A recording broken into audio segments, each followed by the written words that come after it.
really weird start to a video. I'm already at the dealership. I forgot all my camera stuff at home. My dad, right there, he took me to the dealership. He brought me here to get my truck. So let's watch it pull up, I guess. There it is, way out there.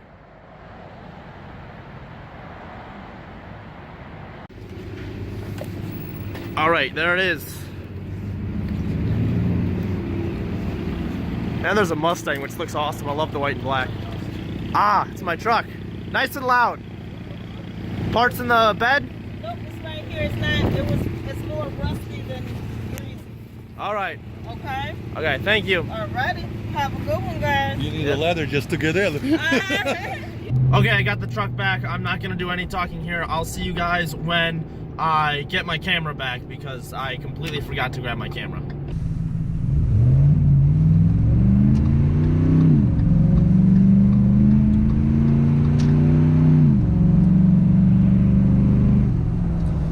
Feels good to be back in this thing. Obviously it's a different day. I'm wearing a very different jacket. It's much colder. The truck's actually kind of cold still right now, so that wasn't probably a good idea to do a... It was a light pull. It was like half throttle maybe, but it sounded good. So as you can see, my steering, well, you'll see when I get in this roundabout right here.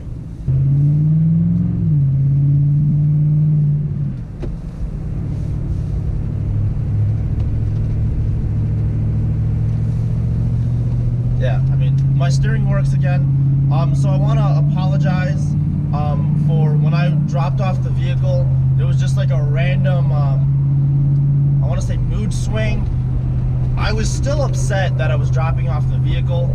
The thing is even though I really don't like that dealership, I still have to like uphold like a, I don't want to say professional presence, but like a human presence, and just walking in there and screaming at them without really knowing what the problem truly is.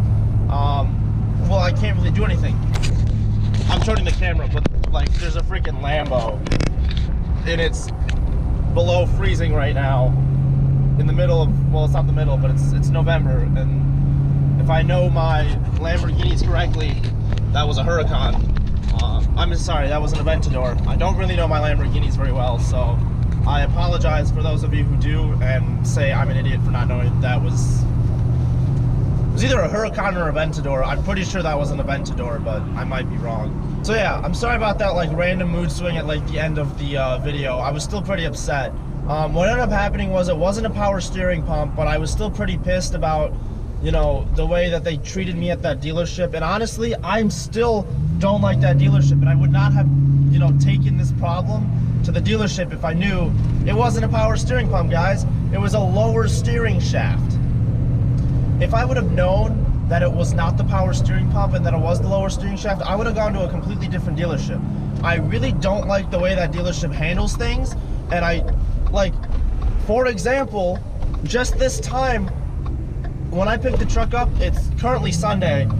When I picked up the truck, it was Friday, and when it came to picking up the truck, he told me on Thursday, I dropped it off on a Wednesday, he told me on Thursday, hey, it's gonna be done by noon on Friday. We figured out what the problem is, we're just waiting for the part to come in. I said, okay, great.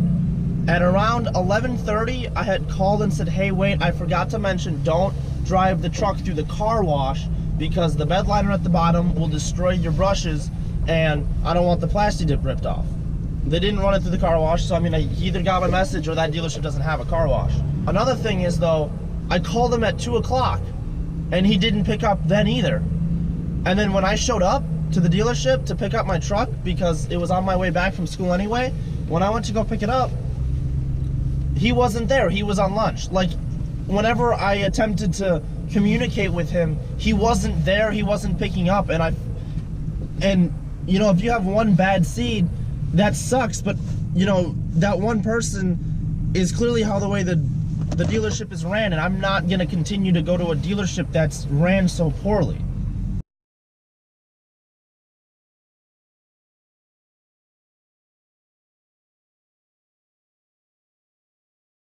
It's just the reality of it. I'm super happy though to have my truck back. I really hope I never have to go to that dealership again. Now, I'll meet you guys inside because I've got some other things to do. So I'll meet you guys inside a little bit later at my house to show you what's wrong with the steering shaft. Alright, so let's take a look at, well, the part. Lower steering shaft. They claimed this was broken. I thought that it had been a power steering pump, seeing as it was doing the exact same things it was last time when I was having power steering issues, and it was the power steering pump. If you look at this lower steering shaft, this moves like this, moves like this. It's called a U-joint right here. You know, it's got a U here, and it's got a U here. You know, just U and U. So they freely move like this, and when it's rotating, it like adjusts along these two axes. Well, this side, this one moves just fine. This side, on this top part is completely stuck, which explains why every quarter or so turn it was failing. So what this lower steering shaft is you have your steering wheel, then you have an upper steering shaft which connects the steering wheel to the lower steering shaft, and then you have a lower steering shaft that connects from the upper steering shaft to the rack and pinion, which then directly connects to your tie rods so that you can physically turn your wheels. Sorry this video was kind of jumpy. I got my truck a little bit later than I thought I was going to, so I really didn't have my cameras and stuff with me. So this is actually a few days later than when I received my truck. But guys, if you like this video, please make sure to like, comment, definitely hit that subscribe button, hit that notification bell so you know when my newest content comes out, guys. And I will see you guys next time.